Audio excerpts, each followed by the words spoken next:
नमस्कार मेरे प्यारे दोस्तों, कैसे हैं आप सभी लोग। उम्मीद है आप सभी लोग अच्छे, स्वस्थ और मस्त होंगे।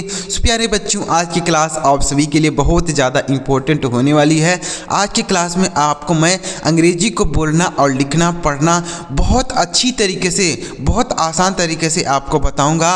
अगर आज की क्लास को आप पूरा शुरू से लेकर लास्ट तक देख लेते हैं, आपको अच्छी तरीके से क्लियर हो जाएगा कि अंग्रेजी कैसे बोला जाता है, कैसे अंग्रेजी को लिखा जाता है, कैसे अंग्रेजी में किसी से बातें किया जाता है। आज की वीडियो में आपको सारी चीज़ें क्लियर होंगी।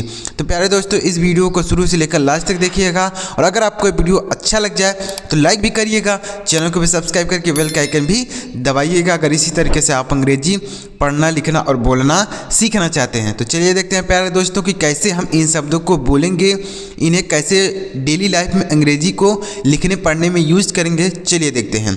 तो सबसे पहले आप यहाँ पर देखिए, अंग्रेजी सीखना है तो इन शब्दों को आप याद कर लीजिए। यानी अगर आप अंग्रेजी बोलना चाहते हैं, पढ़ना चाहते हैं तो आप इन शब्दों को याद कर लीजिए। तो देखिए, सबसे पहला शब्द क्या है, एन। इसे क्या पढ़ते हैं सर? इसे एन पढ़ते हैं, एन पढ़ते हैं। और एन का मतलब क्या होता है? एक होता है। क्या होता है सर? एक होता है।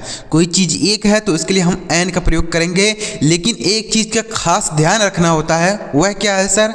कि एन का प्रयोग केवल उन्हीं के साथ होता है जैसे कोई शब्द ए से शुरू हो, कोई शब्द ई से शुरू हो, आई से शुरू हो, ओ से शुरू हो, यू से शुरू हो। अगर इनसे कोई शब्द शुरू होता है तो उसके पहले ही हम एन का प्रयोग करते हैं। और किसी शब्द के साथ, जैसे अगर कोई शब्द बी से शुरू है तो उसके साथ हम एन का प्रयोग नहीं करते हैं। जैसे BAT लिखा है तो इसके साथ हम एन नहीं लगाएंगे, ए लगाएंगे। क्या लगाएंगे? ए। तो ये एन का प्रयोग अगर इनसे कोई शब्द शुरू हो तो उसके पहले हम एन का प्रयोग करते हैं। समझ में आ रहा है प्यारे साथियों? तो आप इसे याद कर लीजिए। एन का मतलब एक होता है, लेकिन अगर वावेल के साथ शुरू होता है कोई शब्द तो उनके साथ एन का प्रयोग करते हैं। आगे बढ़ते हैं साथियों। अगला वर्ड है एस। तो इसे पढ़ेंगे एज, एज पढ़ेंगे। एज का मतलब होता है जैसा, एज का मतलब जैसा। तो इसे आप कैसे बोलेंगे? बोल सकते हैं एज आई से, जैसा मैं कहता हूँ। एज आई से, जैसा मैं कहता हूँ। डू एज आई से, जैसा मैं कहता हूँ वैसा करो। डू एज आई से, जैसा मैं कहता हूँ वैसा करो, ऐसे बोल सकते हैं। तो एज का मतलब जैसा होता है। अगला है एटी। तो इसे क्या पढ़ेंगे? एट पढ़ेंगे। और एट मतलब क्या होता है? पर होता है। एट मतलब पर होता है। तो आप इसे कैसे बोलेंगे? बोल सकते हैं एट द स्टेशन, स्टेशन पर। यह छोटे स्थान के लिए प्रयोग किया जाता है। कोई छोटी जगह है, छोटा स्थान है तो उसके लिए एट का प्रयोग करते हैं। जैसे at the station, at the home, at the school, at the market. तो ऐसे बोल सकते हैं। तो एट मतलब होता है छोटे स्थान के लिए एट का प्रयोग करते हैं। एट मतलब पर होता है। अगला है AND। तो इसे क्या पढ़ेंगे? एंड, AND, एंड पढ़ेंगे। एंड का मतलब क्या होता है? और होता है। एंड मतलब और। जैसे राम और श्याम, तो और के लिए एंड का प्रयोग करेंगे। राम एंड श्याम, राम और श्याम, राम एंड श्याम। तो और का प्रयोग करने के लिए एंड का प्रयोग करेंगे। आगे देखिए, अगला है ALL। तो इसे पढ़ेंगे ऑल, ALL, ऑल। ऑल मतलब क्या होता है? सभी होता है। ऑल मतलब सभी बोल सकते हैं, फिर सब बोल सकते हैं। जैसे सभी लड़के जा रहे हैं, ऑल बॉयज़ आर गोइंग। सभी लड़के जा रहे हैं, ऑल बॉयज़ आर गोइंग, ऐसे बोल सकते हैं। तो ऑल मतलब होता है सभी। नेक्स्ट है AM। तो इसे एम पढ़ेंगे, एम पढ़ेंगे। और एम का मतलब क्या होता है? एम का मतलब होता है हूँ। एम का मतलब हूँ होता है। तो ये देखिए, एक चीज़ याद रखिएगा, यह जो एम का प्रयोग होता है किसी सब्जेक्ट के साथ नहीं होता, केवल आई के साथ होता है। यानी अगर आई सब्जेक्ट रहता है तो उसके साथ ही केवल एम का प्रयोग करते हैं और बाकी किसी सब्जेक्ट के साथ एम का प्रयोग नहीं करते हैं। जैसे मैं एक टीचर हूँ, I am a teacher, I am a teacher, I am a student, ऐसे बोलेंगे। तो आई के साथ केवल एम का प्रयोग होता है। बाकी अगर ही हो, सी हो, इट हो और कोई नाम हो तो उसके साथ इसका एम का प्रयोग नहीं करते हैं, केवल आई के साथ होता है। तो आई देखिए, एम मतलब हूँ होता है। तो आप ऐसे बोलेंगे, जैसे मैं एक डॉक्टर हूँ तो हूँ के लिए एम का प्रयोग करेंगे। आई एम ए डॉक्टर, ऐसे बोलेंगे। अगला है ARE। तो इसे पढ़ेंगे आर, ARE आर मतलब क्या होता है होता है। आर मतलब हैं, ARER का मतलब होता है ये। लेकिन अगर सब्जेक्ट दो हैं, 3 हैं, 4 हैं तो उसके लिए हम आर का प्रयोग करते हैं। यानी सब्जेक्ट एक से ज़्यादा है, अगर सब्जेक्ट एक होता है तो उसके लिए हम इज़ का प्रयोग करते हैं। किसका? इज। इसका मतलब होता है। इसका मतलब क्या होता है सर? इज़ का मतलब होता है।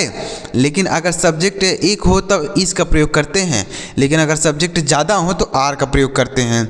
जैसे दे आर गोइंग, वे जा रहे हैं, तो वे मतलब बहुत सारे लोग हैं ना, तो इसलिए हम आर का प्रयोग करेंगे। They are going, they are sitting, वे बैठे हैं, तो वे मतलब कौन? बहुत सारे लोग हैं, तो इसलिए आर का प्रयोग करेंगे। अगला देखिए BE, तो इसे पढ़ेंगे BE, इसे बी पढ़ेंगे और बी का मतलब होता है होना। बी मतलब होना। जैसे I want to be a student, मैं एक छात्र होना चाहता हूँ। I want to be a doctor, मैं एक डॉक्टर होना चाहता हूँ, तो बी मतलब होता है होना। अगला है BY, तो इसे पढ़ेंगे बाई। क्या पढ़ेंगे सर?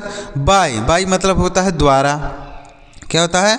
बाई का मतलब द्वारा भी होता है या से भी होता है। बाई मतलब द्वारा या से दोनों होता है। जैसे मैं कार द्वारा घर गया, I went to home by car, I went to home by car, तो ऐसे बोल सकते हैं। तो ज़्यादातर से के लिए भी बाई का प्रयोग कर देते हैं। जैसे मैं कार से घर गया, द्वारा बहुत कम बोला जाता है लेकिन से बोला जाता है। जैसे मैं कार से घर गया, तो I went to home by car, से के लिए भी बाई का प्रयोग करते हैं। तो बाई का मतलब होता है द्वारा या से। अब इन्हें याद कर लीजिए। ये डेली लाइफ शब्द हैं प्यारे मित्रों, जो भी मैं आपके लिए यहाँ पर सिखा रहा हूँ शब्द, ये डेली अंग्रेजी में प्रयोग होते हैं। डेली अंग्रेजी में लिखने में, बोलने में यूज होने वाले शब्द आपके लिए लेकर आए हैं। अगला देखते हैं, अगला है BUT, तो इसे पढ़ेंगे बट, इसे बुट नहीं पढ़ेंगे बट। और बट मतलब होता है लेकिन, बट मतलब लेकिन होता है। जैसे आप इसे कैसे बोलेंगे? जैसे आई विल गो बट, मैं वहाँ जाऊँगा, I will go there but, मैं वहाँ जाऊँगा लेकिन, ऐसे बोलेंगे। तो बट का मतलब होता है लेकिन। अगला देखते हैं, अगला है CAN, तो इसे कान नहीं पढ़ेंगे कैन, CAN कैन पढ़ा जाएगा। और कैन का मतलब होता है सकता है, सकता है या सकती है, सकते हैं, तो ऐसे आप बोलेंगे। जैसे मैं वहाँ जा सकता हूँ, आई कैन गो देयर, मैं वहाँ जा सकता हूँ, तो सकता हूँ के लिए कैन का प्रयोग करते हैं। आई कैन गो देयर, ऐसे बोलेंगे। अगला देखते हैं COULD, इसे क्या पढ़ेंगे? इसे कुड पढ़ेंगे, COULD कुड। अब कुड का मतलब होता है शका, कुड का मतलब शका। देखिए यह कैन का प्रयोग होता है प्रेजेंट में और यह कुड का प्रयोग होता है पास्ट में। जैसे मैं नहीं जा सका, तो आई कुड नॉट गो, मैं नहीं जा सका, और मैं जा सकता हूँ, आई कैन गो, मैं जा सकता हूँ। तो यह प्रेजेंट में होता है और यह पास्ट में होता है, दोनों को आप याद कर लीजिए। अगला देखिए CALL, तो इसे पढ़ेंगे काल, CALL काल। काल मतलब क्या होता है? बुलाना होता है। क्या होता है सर? बुलाना। जैसे कॉल हिम, उसे बुलाओ, कॉल द डॉक्टर, डॉक्टर को बुलाओ, कॉल द राम, राम को बुलाओ, ऐसे बोलेंगे। तो काल मतलब होता है बुलाना। अगला देखते हैं साथियों, अगला वर्ड है DO, तो इसे पढ़ेंगे डू, डू का मतलब होता है करना, डू मतलब होता है करना। जैसे डू दिस वर्क, इस काम को करो, डू दिस वर्क, इस काम को करो, तो डू का मतलब होता है करना। अगला है DID, इसे क्या पढ़ेंगे? DID, इसे डिड पढ़ेंगे, DID डिड। डिड का मतलब क्या होता है? किया, डिड मतलब किया। देखिए डू मतलब होता है करना, यह प्रेजेंट में प्रयोग होता है, और यह जो डिड है यह पास्ट में प्रयोग होता है। यानी यह प्रेजेंट में प्रयोग होगा और यह पास्ट में, किस में होगा सर? पास्ट में। जैसे मैंने यह किया, आई डिड इट, मैंने यह किया, आई डिड इट, तो डिड का मतलब होता है किया, पास्ट में प्रयोग होगा। अगला देखते हैं DOWN, इससे डाउन पढ़ेंगे, DOWN डाउन। डाउन का मतलब क्या होता है बच्चों?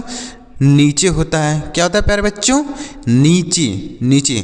जैसे डाउन द स्टेयर्स, सीढ़ियों के नीचे, डाउन द स्टेयर्स, सीढ़ियों के नीचे, सीढ़ियों के ऊपर अप द स्टेयर्स, सीढ़ियों के ऊपर, तो ऐसे आप इन्हें बोल सकते हैं डेली लाइफ में। सीढ़ियों के नीचे, अप डाउन द स्टेयर। अगला देखते हैं DAY, तो इसे पढ़ेंगे डे, DAY डे पढ़ेंगे। और डे का मतलब होता है दिन, डे का मतलब दिन होता है, डे मतलब हो जाएगा दिन। आगे देखते हैं, अगला है DRY, तो इसे पढ़ेंगे ड्राई, DRY ड्राई। और ड्राई मतलब क्या होता है? सूखा, ड्राई मतलब सूखा। जैसे यह कपड़ा सूखा है, दिस क्लोथ्स इज ड्राई, यह कपड़ा सूखा है, दिस क्लोथ इज ड्राई, ऐसे बोलेंगे। ड्राई मतलब सूखा, कोई चीज़ सूखा है। अगला है DOES, इसे पढ़ेंगे डज,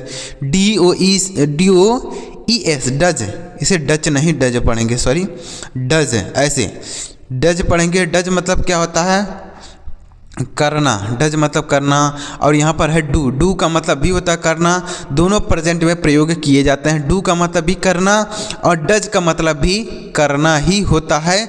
लेकिन अगर सब्जेक्ट एक होता है, एक वचन होता है, तो उसके साथ हम डज का, सॉरी अगर सब्जेक्ट देखिएगा, सब्जेक्ट अगर बहुवचन हो तो हम डू का प्रयोग करते हैं, मतलब 2 हो, 3 हो, 4 हो तो हम डू का प्रयोग करेंगे। और सब्जेक्ट एक होता है तो हम डज का प्रयोग करते हैं। किसका प्रयोग करते हैं? डज का। दोनों का मतलब करना होता है। क्या होता है? करना। डज, डू और डज का मतलब करना होता है। सब्जेक्ट एक हो तो डज का प्रयोग, सब्जेक्ट 2, 3, 4, 5 कितना भी हो तो इसके लिए हम डू का प्रयोग करेंगे। समझ में आया प्यारे मित्रों? सारे वर्ड आपको अच्छी तरीके से क्लियर हो रहे हैं कि नहीं? तो अगर आपको वीडियो में मज़ा आ रहा हो, वीडियो से कुछ सीखने को मिल रहा हो, तो आप हमारे चैनल को सब्सक्राइब जरूर कर लीजिए और वीडियो को भी लाइक कर दीजिए। चलिए आगे बढ़ते हैं और भी इसी तरीके से शब्दों को सीख लेते हैं। कम से कम एक वीडियो में कम से कम आप 45 से 50 वर्ड सीख के जाएं, जिससे आप अपने डेली लाइफ में यूज कर पाएँ। चलिए आगे बढ़ते हैं, देखिएगा। देखिए अब क्या है अगला, देखिए EACH, इसे पढ़ेंगे ईच। क्या पढ़ेंगे? EACH, ईच पढ़ेंगे। ईच का मतलब होता है प्रत्येक, ईच का मतलब प्रत्येक। ईच बॉय आर स्टैंडिंग, प्रत्येक लड़के खड़े हैं। ईच बॉय आर स्टैंडिंग, प्रत्येक लड़के खड़े हैं। तो ईच का मतलब होता है प्रत्येक। अगला है EVERY, इसे पढ़ेंगे एवरी, EVERY एवरी पढ़ा जाएगा। और एवरी का मतलब क्या होता है सर? एवरी का मतलब तो प्रत्येक होता है प्यारे बच्चों, एवरी का मतलब प्रत्येक होता है। जैसे एवरी डे ही कम्स, प्रत्येक दिन वह आता है। एवरी डे ही कम्स, प्रत्येक दिन वह आता है, ऐसे बोल सकते हैं। एवरी मतलब होता है प्रत्येक। अगला है FROM, इसे पढ़ेंगे फ्रॉम, FROM फ्रॉम। फ्रॉम का मतलब क्या होता है? से होता है। फ्रॉम का मतलब से। जैसे फ्रॉम द मार्केट, मार्केट से यानी बाजार से। फ्रॉम द स्कूल, स्कूल से। फ्रॉम द हाउस, घर से। तो ऐसे बोलेंगे। फ्रॉम मतलब होता है से, यानी कहीं से आप जैसे जा रहे हैं तो आप बोल सकते हैं जैसे I go to school from house, मैं घर से स्कूल जा रहा हूँ, तो ऐसे बोल सकते हैं। फ्रॉम मतलब होता है से। अगला है FOR, तो इसे पढ़ेंगे फॉर, FOR फॉर। फॉर का मतलब होता है के लिए। क्या होता है सर? के लिए। तो इसे कैसे यूज करेंगे अंग्रेजी बोलने में? जैसे मेरे लिए, फॉर मी। मेरे पिताजी के लिए, फॉर माई फादर। मेरे भाई के लिए, फॉर माई ब्रदर। मेरे मामा के लिए, फॉर माई मामा, ऐसे बोल सकते हैं। तो फॉर मतलब होता है के लिए, यानी किसी के लिए, तो फॉर का प्रयोग करेंगे। अगला है GOT, तो इसे पढ़ेंगे गॉट, GOT गॉट। और गॉट मतलब होता है मिलना या प्राप्त होना बोल सकते हैं। मिलना, कोई चीज़ मिलना या प्राप्त होना। जैसे आई गॉट इट, मुझे यह प्राप्त हुआ। आई गॉट इट, मुझे यह मिला, तो ऐसे बोल सकते हैं। गॉट मतलब मिलना। अगला है GIVE, इसे क्या पढ़ेंगे? गिवे नहीं, इसे गिवे नहीं, गिव पढ़ा जाएगा। और गिव का मतलब होता है देना। गिव मतलब देना। जैसे गिव मी वाटर, मुझे पानी दो। गिव मी योर साइकिल, मुझे अपना साइकिल दो। गिव मी योर पेन, मुझे अपना पेन दो। तो गिव मतलब देना होता है। अगला वर्ड देखते हैं HE, तो इसे पढ़ेंगे ही, HE ही का मतलब होता है वह। क्या होता है? वह होता है। लेकिन यह पुरुष के लिए प्रयोग होता है। किसके लिए सर? पुरुष। यानी अगर हम किसी पुरुष के बारे में बात कर रहे हैं तो हम ही का प्रयोग करेंगे। जैसे वह बैठा है, ही हैज़ सैट, वह बैठा है, ही हैज़ सैट। तो वह बैठा है मतलब कोई लड़का है, तो उसके लिए हम ही का प्रयोग कर देंगे। अगला है HIS, तो इसे पढ़ेंगे हिज, HIS हिज पढ़ेंगे। और हिज मतलब क्या होता है, उसका होता है, हिज मतलब उसका होता है। यह भी पुरुष के लिए प्रयोग होता है, यह जो हिज है यह भी पुरुष के लिए ही प्रयोग किया जाता है। जैसे उसका बाइक, हिज बाइक, उसका bike, this is his bike, यह उसका बाइक है। उसका मतलब किसका, किसी लड़के के बारे में बात हो रही है तो हिज का प्रयोग करेंगे। लड़की के बारे में बात होगी तो उसके लिए हम हर का प्रयोग करते हैं। किसका प्रयोग करते हैं सर, हर का प्रयोग करते हैं। हर का मतलब भी उसका होता है या उसकी होता है, लेकिन यह महिला के लिए प्रयोग होता है। हर जो होता है यह महिला के लिए होता है और जो हिज होता है यह पुरुष के लिए होता है। दोनों का मतलब उसका, उसकी, उसके होता है, लेकिन दोनों में अंतर है। हिज का मतलब पुरुष के लिए प्रयोग होगा और हर का मतलब यह महिला के लिए प्रयोग होगा। याद कर लीजिए, दोनों को एक साथ याद किए रहेंगे तो ज़्यादा आसानी रहेगी अंग्रेजी बोलने में, पढ़ने में। अगला देखते हैं क्या है, HIM, तो इसे पढ़ेंगे हिम, HIM हिम पढ़ेंगे। हिम मतलब क्या होता है, उसे, हिम मतलब उसे होता है। यह भी हम पुरुष के लिए ही प्रयोग करते हैं। यहाँ पर जो तीनों हैं, ही, हिज, हिम, यह तीनों पुरुष के लिए प्रयोग होते हैं। यानी किसी लड़के के बारे में बात की जाएगी तो उसके लिए ही का प्रयोग करेंगे, हिज का प्रयोग करेंगे, हिम का प्रयोग करेंगे। जैसे डोंट बीट हिम, उसे मत पीटो, मतलब किसी लड़के के बारे में बात हो रही है तो उसे मत पीटो, डोंट बीट हिम। अगला देखते हैं, हिम तो हमने बता दिया, यहाँ पर 2 बार टाइप हो गया, कोई दिक्कत नहीं है। चलिए, हिम का मतलब होता है उसे, जैसे डोंट बीट हिम, उसे मत पीटो, हमने बताया। आगे देखते हैं, अगला वर्ड है HOW, इसे पढ़ेंगे हाउ, HOW हाउ। हाउ का मतलब होता है कैसे, हाउ का मतलब कैसे होता है। जैसे आप इसे कैसे बोल सकते हैं, बोल सकते हैं जैसे आप किसी से पूछना चाहते हैं आप कैसे हैं तो बोलेंगे हाउ आर यू, आप कैसे हैं, हाउ आर यू, ऐसे आप बोल सकते हैं। हाउ मतलब होता है कैसे। नेक्स्ट है आई, तो इसे क्या पढ़ेंगे, इसे तो आई ही पढ़ते हैं। आई मतलब क्या होता है, आई का मतलब होता है मैं, आई मतलब मैं होता है। जैसे मैं मोहन हूँ, आई एम मोहन, मैं रोहन हूँ, आई एम रोहन, मैं एक डॉक्टर हूँ, आई एम ए डॉक्टर, तो आई का मतलब होता है मैं। आगे बढ़ते हैं, अगला है IF, तो इसे पढ़ेंगे इफ़, IF, इफ़ का मतलब होता है यदि, इफ़ मतलब यदि। जैसे यदि तुम आओगे, इफ़ यू विल कम, यदि तुम आओगे, इफ़ यू विल कम, ऐसे बोलेंगे। तो इफ़ का मतलब होता है यदि। अगला देखते हैं IS, तो इसे पढ़ेंगे इज, IS इज का मतलब होता है, इज का मतलब है होता है, पीछे हमने बताया ARE, उसके साथ हमने बताया आर मतलब होता है हैं और इज मतलब होता है। तो सब्जेक्ट अगर एक से ज़्यादा है, 2 है, 3 है, 4 है तो उसके लिए हम आर का प्रयोग करते हैं, और सब्जेक्ट अगर एक है तो हम इज का प्रयोग करते हैं। किसका प्रयोग करते हैं सर, इज का प्रयोग करते हैं, सब्जेक्ट अगर एक होता है तो आर का मतलब होता है और इज का मतलब होता है। जैसे ही इज़ अ टीचर, वह एक अध्यापक है, तो है एक है सब्जेक्ट, इसलिए इज का प्रयोग करते हैं। अगला है INTO, तो इसे क्या पढ़ेंगे इनटू, क्या पढ़ेंगे इनटू, इनटू का मतलब होता है मे का क्या मतलब सर, जैसे आप देखिए इन का मतलब भी में होता है। जैसे घर में, इन द रूम, घर में इन द रूम, यानी इन का मतलब भी में होता है और इनटू का मतलब भी में ही होता है, लेकिन दोनों में अंतर है, दोनों का बोलने का तरीका अलग है। कैसे होता है सर, देखिए अगर जैसे आप पहले से कमरे के अंदर हैं तो आप इन का प्रयोग करेंगे, यानी आप पहले से कमरे के अंदर हैं तो इन लिखेंगे, लेकिन अगर आप कमरे में जा रहे हैं, कमरे में प्रवेश कर रहे हैं तो इसके लिए इनटू का प्रयोग करेंगे। क्या प्रयोग करेंगे, इनटू। जैसे मान लीजिए आप किसी तालाब में या फिर कहीं पर नहा रहे हैं तो आप क्या बोलेंगे, मैं पानी में हूँ। तो अगर आप पानी में पहले से हैं तो उसके लिए इन लिखेंगे, क्या, I am in the water, मैं पानी में हूँ।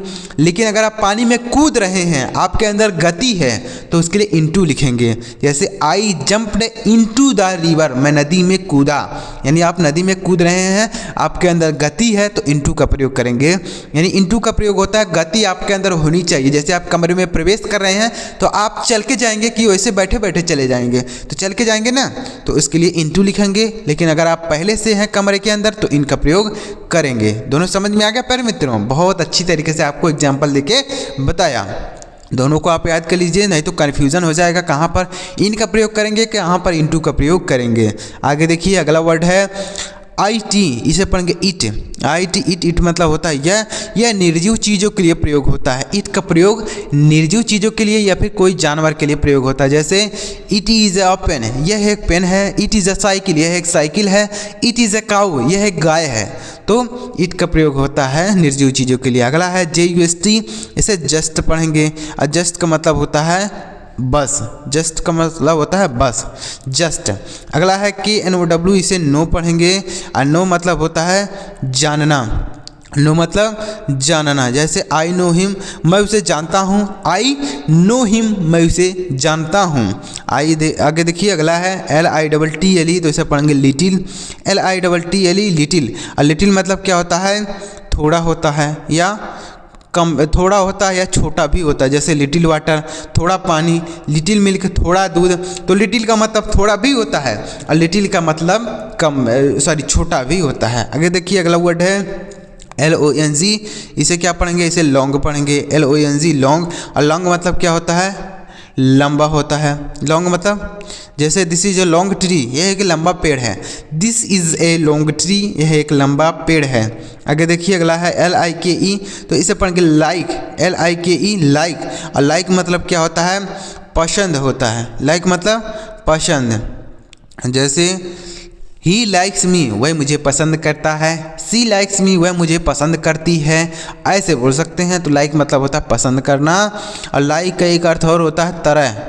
लाइक का एक हिंदी अर्थ और होता है, क्या होता है सर? तरह होता है। आगे देखिए, MY, तो इसे पढ़ेंगे माई। और माई मतलब होता है मेरा। माई मतलब मेरा होता है। जैसे मेरा घर, माई होम। मेरी साइकिल, माई साइकिल। मेरी कुर्सी, मेरे, माई चेयर, ऐसे बोलेंगे। अगला है MUCH, तो इसे पढ़ेंगे मच। और मच मतलब होता है ज़्यादा। मच मतलब ज़्यादा। जैसे मच वाटर, ज़्यादा पानी। मच मिल्क, ज़्यादा दूध। मच शुगर, ज़्यादा चीनी। तो मच मतलब होता है ज़्यादा, लेकिन यह इसका प्रयोग होता है कोई चीज़ है जिसे हम नहीं गिन सकते। क्या नहीं गिन सकते? जिसे हम नहीं गिन सकते उसके लिए हम मच का प्रयोग करते हैं। लेकिन अगर हम जिसे गिन सकते हैं उसके लिए हम मेनी का प्रयोग करते हैं। किसका प्रयोग करते हैं? मेनी। मेनी का मतलब भी होता है ज़्यादा या अनेक होता है, लेकिन इसका प्रयोग होता है हम किसी चीज़ को गिन सकते हैं तो मेनी लिखेंगे, और नहीं गिन पाएंगे तो हम मच का प्रयोग। यानी दूध है, पानी है, इसको तो हम नहीं गिन पाएंगे ना, तो इसके लिए हम मच का प्रयोग करेंगे। अगला है NO, तो सब पढ़ेंगे नो। और नो मतलब होता है नहीं। नो मतलब नहीं होता है। KNOW, इसे भी नो पढ़ते हैं और इसे भी नो पढ़ते हैं, लेकिन इस नो का मतलब हो जाएगा जानना और इस नो का मतलब हो जाएगा नहीं। तो नो मतलब नहीं। जैसे आपसे कोई कुछ पूछे तो आप क्या कहेंगे? नो, यानी नहीं। उम्मीद करो प्यारे दोस्तों आपका सारे वर्ड अच्छी तरीके से क्लियर हो गए होंगे। सारे शब्दों को एक एक करके बोलना, पढ़ना, लिखना बताया कि कैसे आप बोलेंगे। एक एक शब्दों को बहुत बारीकी से आपको बताया। तो प्यारे दोस्तों, अगर आपको वीडियो पसंद आया तो लाइक करिएगा, चैनल को भी सब्सक्राइब करके बेल का आइकन जरूर दबाइएगा। चलिए मिलते हैं प्यारे दोस्तों अगली वीडियो में किसी नई टॉपिक के साथ। वीडियो देखने के लिए आपका बहुत बहुत धन्यवाद।